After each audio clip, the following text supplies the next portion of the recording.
Mr. Tarar, our information minister, said we will use all options. And now I'd like to digress for a while to talk about Iran, because we know for sure now we are entering a state of war, if not with just Afghanistan, but also with India. Now, also, I want to bring you attention to Iran. There's great implications if Iran is also involved in a fight. Now, this fight is between US, Iran, and Israel. There is an open source intelligence network which said the Iraqi defense minister said that the Pete Hegseth, US Secretary of War, informed a military operation in the region were imminent, and the Secretary of War telling Iraq to keep pro-Iranian armed factions in Iraq from intervening. So it looks like a major confrontation is brewing in the side. And it's not a matter of months. It's a matter of, I think, days or weeks.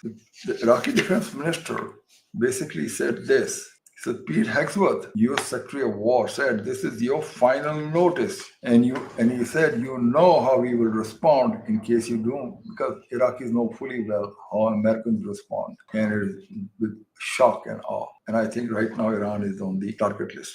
The problem is this. Iran has an enriched uranium up to 60%. They said, IEA said 400 kilograms. Irani said, no, 450 kilograms. Then they went out and said, we don't know where it is. And then Israeli intelligence agency, Mossad, said, we know exactly where it is. And Iran's foreign minister had very interesting words to say. He said, Washington had offered unacceptable, impossible conditions, including direct talks and a complete verifiable halt Iranian enrichment program, and again rejected direct talks. Now, even Russia has told them no enrichment. I don't know where these guys stand.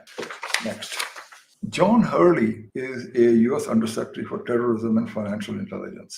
What he has said, Iran has managed to funnel $1 billion to Hezbollah this year despite a raft of Western sanctions. So no wonder Israelis are hitting them pretty bad. And I think hitting them in Lebanon, Hezbollah. Now, what it shows is Iranians are not going to stop funding their proxies. So, and they also know Iran is now moving forward with their enrichment program and nuclear program. So they are going to know they have to nip this thing in the bud as far as Israel is concerned and US is concerned. So they will take care of it. It will not be a short fight. This will run for months. And in this, do remember our ally China, and as a pivot state to USA, which is not bad. And for the rest of the Arab world, we have a defense treaty with Saudi Arabia. They would definitely want us to keep the straits off, Hormuz open. Otherwise, no oil, everybody starves. So that is something on top of this,